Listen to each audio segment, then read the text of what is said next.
The shareholder registry showed 3 names. Mine was not one of them. His old brown leather case sat open on the nurse's counter, surrounded by unsigned stock certificates. A padded envelope beside it bore a postmark to an address I had never seen. I froze in place. My fingers trembled, but they felt dry and brittle, like earth that had forgotten rain. Everything inside me tipped sideways, like someone had pressed delete on my place in this story. Are you certain the man in that hospital bed isn't rewriting your family's ending, line by line? One word, elder financial abuse. Her name was Carolyn Whitmore. She was 65 years old and had lived in Rockville, Maryland, most of her adult life. She met Dennis at 39. He had a son from a previous marriage and eyes that always seemed one step ahead of the room.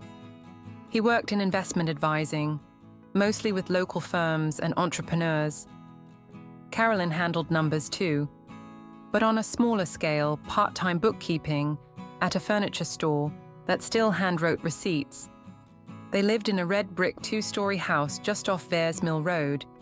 The mortgage was long paid. The backyard sloped slightly to a row of old pine trees, and Carolyn grew grapes on a trellis Dennis installed for her one spring. She kept every receipt for roof repairs, new faucets, even a broken fence gate.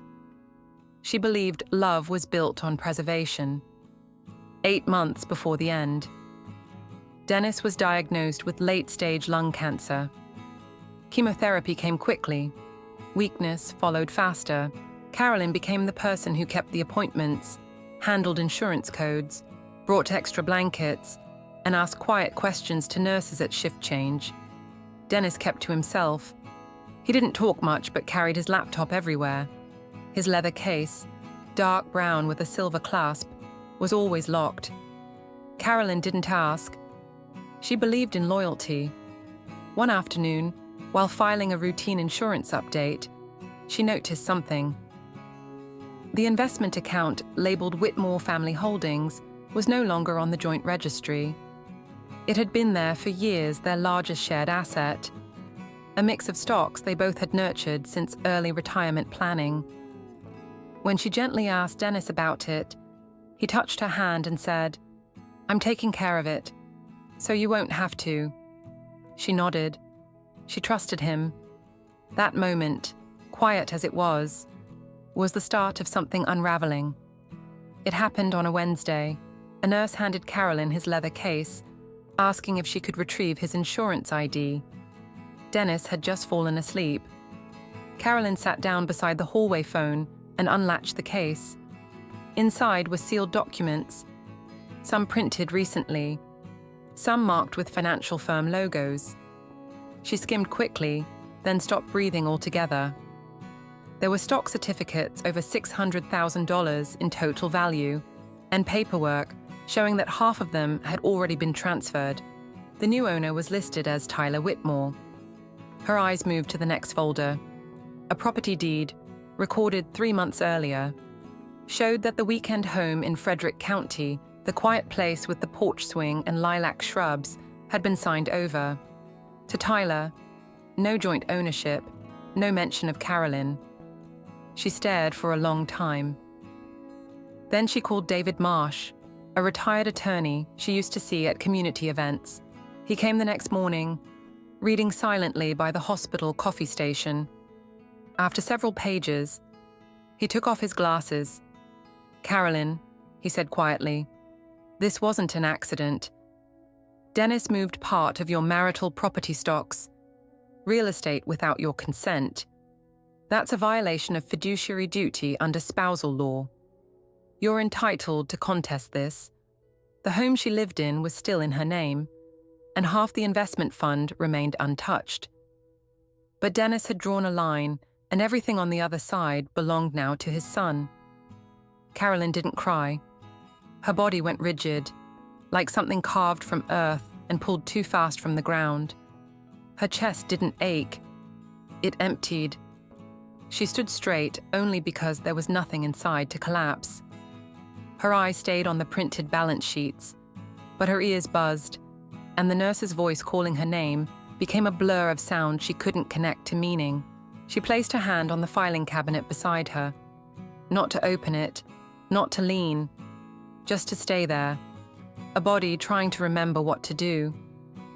That night, she sat beside Dennis's hospital bed. His eyes were closed. The machine hissed softly behind him. She whispered into the space above the white blanket.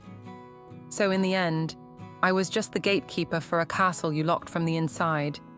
It was, in every sense, a case of elder financial abuse. It was also, tragically, a clear act of financial infidelity. And for Carolyn, it would become the last chapter in a long and quiet family betrayal story. We often believe that love alone can shield us in a long marriage, that loyalty means safety, that history means protection.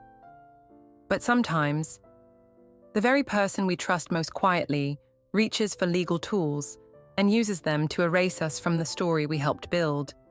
Not with anger, not with malice, just with paperwork. Dennis understood finance. He understood how to restructure assets, how to move ownership, how to make transactions appear routine. He had spent years building those skills for others, and when the time came, he used them not for us, but for himself, for his son. And me, I never asked for access.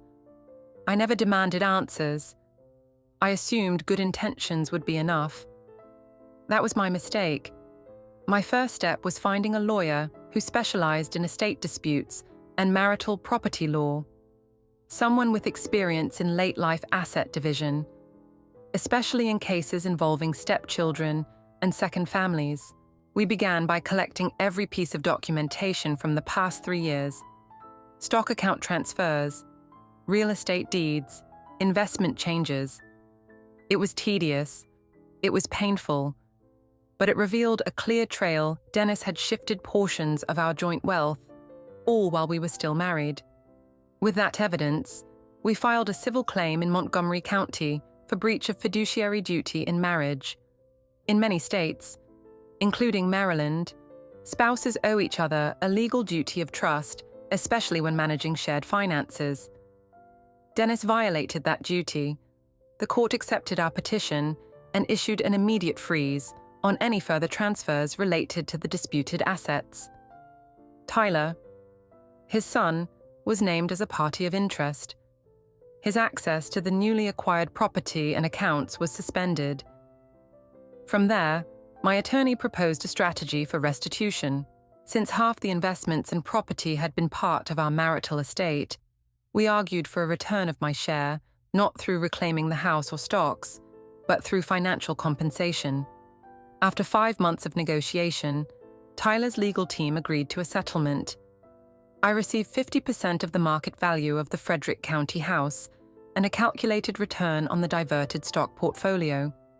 The rest, what I couldn't recover, taught me a lesson I carry every day. Elder financial abuse does not always wear the face of a stranger. Sometimes, it comes from someone who once promised to protect your retirement dreams, only to rewrite them in silence. This was not only a legal battle, it was a reckoning with marital betrayal. And like many women my age, I learned that silence is not love. Silence is the perfect cover for erasure.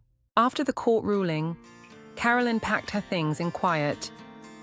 The red brick house had once been a symbol of forever, but it no longer felt like shelter.